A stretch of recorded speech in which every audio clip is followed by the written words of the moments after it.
If you find Monster Hunter's world appealing but its mechanics overwhelming, you might want to check out Wild Hearts, a game that offers more than accessible and playful take on creature hunting.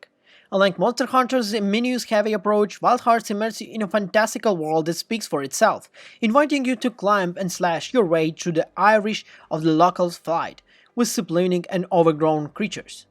Is it not sounding already very interesting for you? Well, then I have more for you. But before we do all of that, if you're not active subscriber of my channel, please can you support me and help me to get the way to this big new number that I'm already about to hit. Anyway guys, I think you're already a subscriber. Well, aren't you? Yeah. Anyway, so let me tell you why Wild Hearts from EA Games is really great game. So Wild Hearts isn't just like a Monster Hunter clone with a different code of painting. It introduces you to the fun and silly mechanic that flips the script of the genre. Instead of gathering resources, you build structures on the fly, using the magical thread of a range of the tools, go from wooden walls to makeshift drawbridges. This lets you block, distract, and attack creatures in creative ways, making the battle unpredictable and satisfying. And well, already hearing this, you'd think, oh, is it a Fortnite against the creatures? Well, not really, but well, you're kind of close, and believe me, you're gonna enjoy it. The game's creatures design is also a highlight here, featuring a magnetizing and grotesque of eerie beasts that look like twisted versions of legendary Pokemons. From the six-eyed boars to the spore-coated rodents, every creature here is unique and really memorable. If you wake up me in the morning or late in the night and say, hey, can you draw a picture of this guy who you've seen in Wild Hearts or this creature, I would literally paint you one of them. They are really very cool and, well, not scary, but cool, I would say cool, which makes every battle here very interesting. From a six-eyed, like I said, Brodo Sport Goddess to everyone, and they have all of them unique kind of things. They all have weaknesses, how you take them down, and all of that is really very well made. It's a AAA project in the end of the day. Wild Hearts encourage you also to play in co-op, which makes the battles more engaging and fun. The matchmaking system is easy to use, allowing you to join or invite friends with a press of a button. Nothing really hard here, you just simply do it. And you can do, well, random matchmaking too, but, well, I would not recommend it yet. Wild Hearts also features a really huge amount of different weapons in the game. And this really will help you with the way how you will approach each battle. It's very interesting, right? Players can choose also from beer claws and transforming sticks to many others, which each an own upgradable path.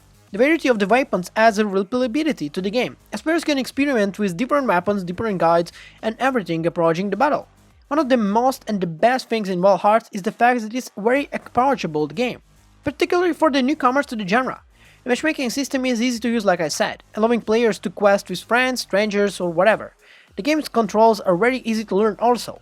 However, Wild Hearts is not without its flaws, and, well, let's speak about that a little bit. Most players may find narrative and the characters to be uninteresting and tedious, particularly during the periods of downtime between the battles.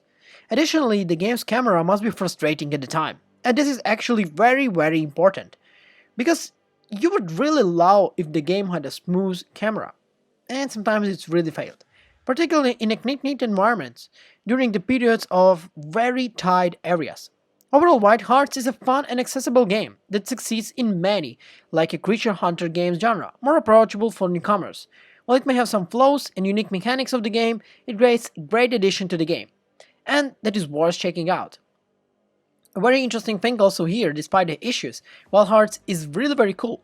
Wild Hearts is worth checking out, like I said. Similar to Destiny, here is the story that players can create themselves, with more significant and than other games' conditioned narratives. While you might forget the name of some non-playable characters, you never forget the thrilling moment when you and your partner family conquer the down-ending Amaterasu.